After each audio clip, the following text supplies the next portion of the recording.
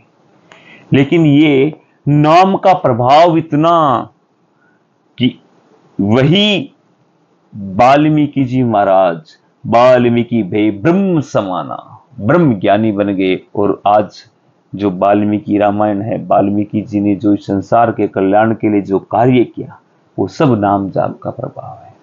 प्रहलाद जी, ध्रुव जी, यहां तक कि स्वयं ब्रह्मा जी के मानस पुत्र नारद जी महाराज निरंतर नाम जाप करते हैं। और समस्त जितने भी ऋषि मुनि योगी, भगवान शंकर भी अपने आप सुमिरन के साथ में, जब भी आप देखोगे शंकर भगवान ध्यान अवस्था में हैं तो उनके निरंतर उनके नाम जाप है। तो नाम जाप स्वयं भगवान जब आए, कृष्ण भगवान ने जब किया और भगवान श्री राम जी आए, तो राम जी भी जब ध्यान में बैठते तो उनका निरंतर नाम जाप पर ध्यान था। अब प्रश्न है कि हम नाम जो है वो किसका जपें और जपने से एक स्थायित्व मिले हमें। तो भगवान का कोई भी आपको रूप अच्छा लग रहा है, भगवान एक ही हैं, भगवान अनेक नहीं है। वही शिव हैं, वही गणेश हैं, वही हनुमान जी हैं, वही राम जी हैं। अगर ये तो लीला भेद है, समय काल खंड पर भगवान यदा यदा ही द्रवस्य ग्लानिर भवति भारत है। जब जब समय काल परिस्थिति आती है तब तब भगवान हर घड़ी, आज भी भगवान अवतरण ले रखा है। अनंत ब्रह्मांड है, अनंत लोक हैं, अनंत भगवान की लीलाएं हैं। तो भगवान निरंतर लीलायमान हैं और निरंतर जब लीलाएं चल रही हैं तो भगवान का किस समय कौन सी लीला चल रही है ये साधारणतः हमारे समझ पाना। इसलिए जो लीलाएं भगवान पूर्वक, जैसे राम जी के रूप में, कृष्ण जी के रूप में, भगवान संबसना शिव के रूप में, जिस रूप में भगवान ने लीलाएं की, बस किसी एक लीला को पकड़ लें, किसी एक स्वरूप को पकड़ लें। अब उनसे उनके रूप लावण्य का ध्यान करें और उनके रूप लावण्य के ध्यान के साथ में मानसिक रूप से ए जपा जा, बस मुख से कुछ न बोले तो भी चलता है, राम राम राम राम मुख से नहीं बोले, बस मन में निरंतर यही चले जब तक हमारा भगवान का सुमिरन हो, तब तक कि राम राम राम राम राम राम ये जाप चलता रहे। अब नाम जाप से क्या क्या परिवर्तन होता है? जब कोई साधक, कोई मनुष्य, कोई भक्तगण पूर्ण श्रद्धा, पूर्ण विश्वास, पूर्ण निष्ठा से सुमिरन के साथ में भगवान के नाम का जाप करता है, चाहे वह सामूहिक रूप से कीर्तन में जाप करे, सामूहिक या एकांत में बैठ करके जाप करे, वो करता है तो पहला तो उसके पूर्वार्ध जो जन्म जन्मांतर के जो चक्रव्यूह में जो मनुष्य 84 लाख योनियों में भटक भटक कर जो फंसा हुआ है, उससे मुक्ति की गारंटी है ये नाम। संसारिक कामनाओं की पूर्ति करने के लिए सबसे सुगम मार्ग है नाम। हम आध्यात्मिक उन्नति के लिए, सिद्धियां प्राप्त करने के लिए सबसे सुगम मार्ग है नाम। और ऐसा कोई भी कार्य नहीं जो नाम जाप से पूर्ण न हो पाए। बस शर्त एक ही है कि नाम जाप के साथ में पूर्ण रूप से हमारा सुमिरन वाला भाव रहे। और जिसको ये दोनों अभ्यास शुरू हो जाएं, नाम जाप के साथ में रूप लावण्य का भगवान का ध्यान, और वही ध्यान जब अवस्थित रहने लगे तो उसी को योग क्षेम की अवस्था प्राप्त हो जाती है। अगर कोई साधक चाहता है कि मुझे आध्यात्मिक उन्नति के लिए सिद्धियां प्राप्त करनी है, तो वही सिद्धियां प्राप्त होने लगती हैं। मोक्ष का तो सिवाय नाम जाप के कोई मार्ग ही नहीं। अनेक संसाधन है मोक्ष का, लेकिन मोक्ष के लिए सबसे सरल और सबसे स्टिक कोई मार्ग है तो वो है नाम जाप। इसलिए मनुष्य को चाहिए कि वह एक घड़ी आधी में पुण्यात है, जैसे भी समय निकले अपने पूजा स्थल पर बैठ करके, किसी पवित्र स्थल पर बैठ करके, जहां पर भी उसका मन करे भगवान का नाम जाप करे। और एक अवस्था मन की ऐसी भी हो जाती है कि संसार के समस्त क्रियाओं से वो कार्य कर रहा है, वो व्यापार भी कर रहा है, वो गाड़ी भी चला रहा है, वो भोजन भी कर रहा है, वो भोजन पका भी रहा है, वो वस्त्र भी पहन रहा है, वस्त्र भी बदल रहा है, वो सब सारे कार्य कर रहा है, लेकिन नाम जाप की जो निरंतर माला है उसके हृदय में बह रही है, श्वास श्वास में नाम का सुमिरन हो रहा है। बस यही एक अवस्था है, इसी अवस्था का नाम है ब्रह्म स्वरूप अवस्था। अगर ये अवस्था कोई मनुष्य चाहता है तो वो धीरे धीरे अभ्यास करे और ठाकुर जी के रूप लावण्य का ध्यान करे, अपने इष्ट के रूप लावण्य का ध्यान करे और नाम जाप से पूर्ण लाभ। गुरुदेव, हम अपने मन को भगवान में लगाते हैं लेकिन वो बार बार भटकता है, ऐसा क्यों? मन भटकता है क्योंकि सबसे पहले तो हमें यह समझना है कि मन है क्या।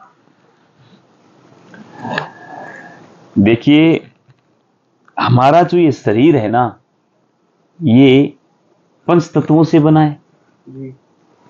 और पंच तत्व कौन से हैं? क्षितिजल पावक गगन समीरा।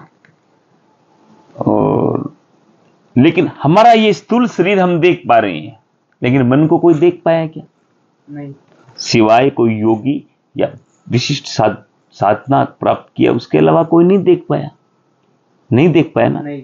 तो उसके लिए हमें समझना है कि मन है क्या। मन, हमारा जो ये शरीर है, ऐसे ही हमारे इस शरीर के साथ में ये 5 शरीर और है। यानी इस शरीर, ये स्थूल जो शरीर दिख रहा है हमें, ऐसे ही 4 हमारे अंतर में और शरीर हैं। जो सबसे सूक्ष्म शरीर है वो दिखने में सेम इसी शरीर के जैसे ही दिखता है। योगी जन या जो विशिष्ट साधना वाले मार्ग वाले लोग, जो साधक हैं, वो इस शरीर को देख पाते हैं। चूंकि इस शरीर को देखने के लिए अंतःकरण में झांकना पड़ता है। जिन्होंने कुंडली जागृत कर रखी है, जिन्होंने अनेक प्रकार की साधनाओं से अपने अंतःकरण में भाव में जुड़ पाए, वो इस शरीर को देख पाते हैं। तो ये जो 5वां जो शरीर है, हमारा सबसे सूक्ष्म शरीर, वो देखने में ठीक हमारा इस स्थूल शरीर जैसा ही है, उसके ऐसे ही आंखें, ऐसा ही नाक है, ऐसी ही है, लेकिन वो इतना सूक्ष्म है कि उसको हम देख नहीं पाते वैसे साधारण। अब उस शरीर जो जो सूक्ष्म, उसी को हम मनोमय कोश कहते हैं। योग की भाषा में इसको क्या बोलते हैं? मनोमय कोश। मनोमय कोश जो है वो ही हमारे इस शरीर को पूरे को नियंत्रित कर रहा है।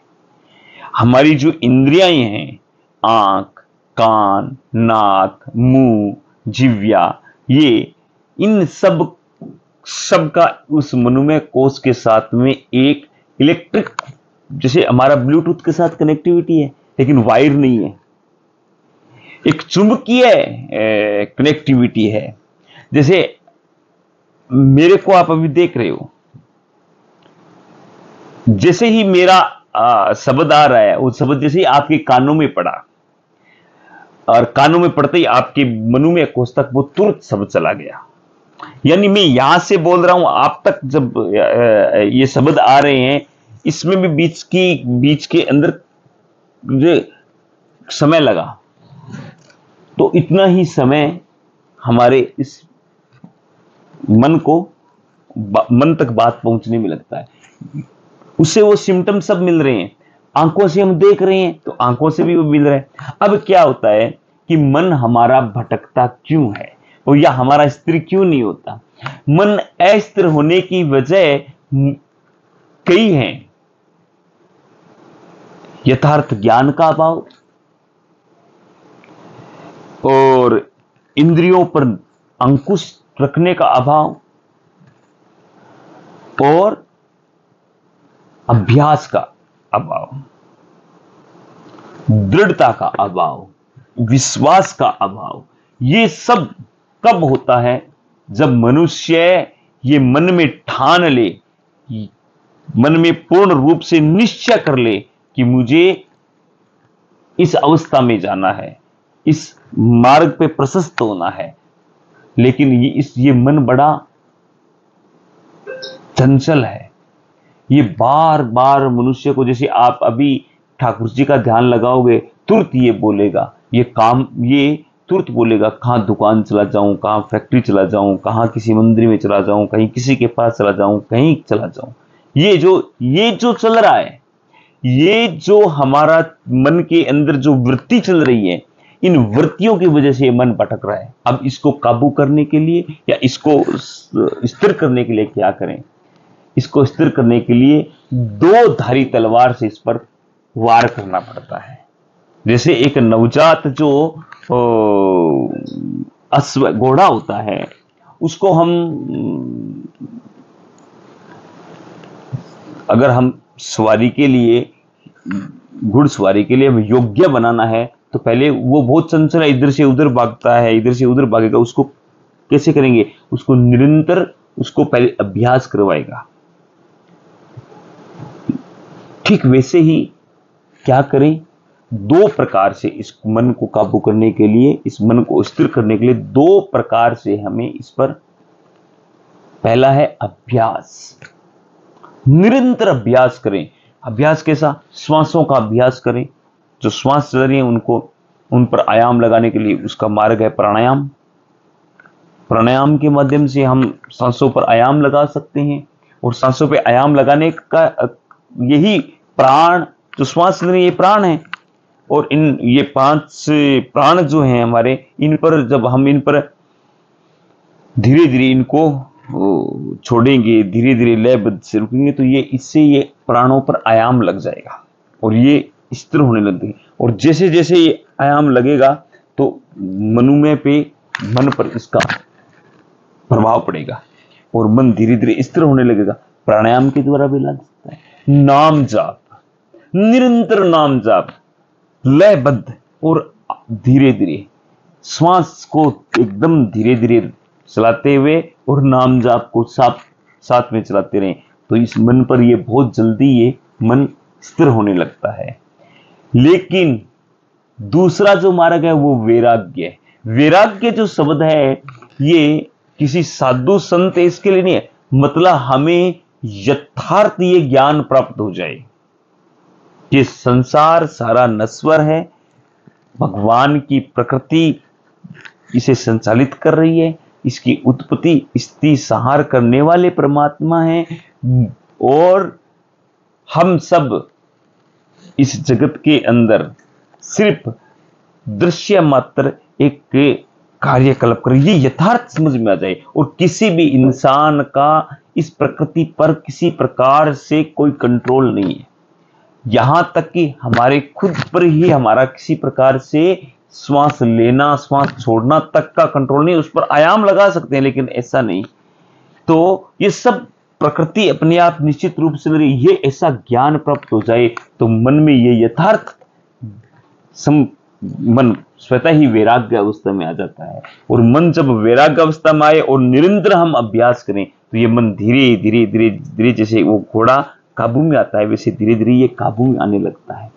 और जैसे ये मन काबू में आ गया, जैसे भी ये मन काबू में आ गया, तब अब ये एक बार काबू में आ जाए तो दोबारे बार बार हमारा भटकाव न करे। इसके लिए हमें भगवत भजन का, भगवत नाम का और संत जनों का सानिध्य का आश्रय लेकर के हमें निरंतर ये चिंतन मनन करना होता है कि हम इस संसार में हमारी विशिष्ट किसी कार्य के लिए हमारा यहाँ जन्म हुआ है, हम मुक्ति और मोक्ष प्राप्त करने के लिए इस संसार में आए हैं। और ये यथार्थ जब ज्ञान मनुष्य को निरंतर रहेगा तो उसका मन भी धीरे धीरे स्वतः ही उसके कंट्रोल इन सेंस में आ जाएगा। इसलिए इस मन को काबू करने के लिए भी सबसे सरल और सबसे सटीक उपाय है नाम जाप। मनुष्य को चाहिए कि वह इस ब्राह्य जगत के अंदर 24 घंटे का एक दिवस और रात्रि दोनों मिलकर के बनते हैं, उसमें हमने कितना समय किस कार्य के लिए छोड़ दिया, और जो मूल हमारा कार्य है उस कार्य पे हमने कभी ध्यान नहीं दिया। अगर ध्यान दे रहे हैं तो ये उत्तम मार्ग है। हम सोने में, खाने में, उठने में, बैठने में, व्यापार में, ये संसार की अनर्ग जो भी बातें हैं, टीवी है, मोबाइल है, इन सब में, मूवी है, जो भी है, इसमें समय लगा देते हैं। लेकिन ये तो सब संसार के अंदर ही ये निरंतर चलना है। सोना भी अनिवार्य है, सोना जरूरी भी है, भोजन भी अनिवार्य है, वस्त्र भी अनिवार्य है, सब अनिवार्य है। लेकिन इन सब को सचेत अवस्था में करते हुए, एकदम जागृत अवस्था में करते हुए, कम से कम एक घड़ी, आधी घड़ी, 10 मिनट, 20 मिनट, 15 मिनट, आधे घंटा, जितना आप सामर्थ्यवान समझो, जितना आप अपने आप के लिए समय दे पाओ, ठाकुर जी का, भगवान का, किसी रूप का आप सुमिरन करते हुए और नाम का जाप कीजिए। अगर नाम जाप किया तो आपका इस संसार में आने का उद्देश्य पूर्ण हो जाएगा और आपकी समस्त कामनाएं स्वतः ही इस नाम जाप से पूर्ण हो जाएंगी। आशा है कृष्ण जी आपके प्रश्न का आपको कोशिश की है हल देने की, और इतना ही कहता हूं कि बस आप नाम का जाप कीजिए, श्रद्धा से, विश्वास से, भाव से, भगवान के किसी रूप का बस जाप कीजिए, और निरंतर आप ये भाव रखिए कि हमें हमारा आगे का मार्ग भी प्रशस्त करना है। आप सब पूर्ण भाव और श्रद्धा से ठाकुर जी के रूप लावण्य का ध्यान करते हुए नाम जाप कीजिए। संसार में नाम जाप से बड़ा कल्याणकारी दूसरा कोई मार्ग नहीं है। जय श्री श्याम, जय श्री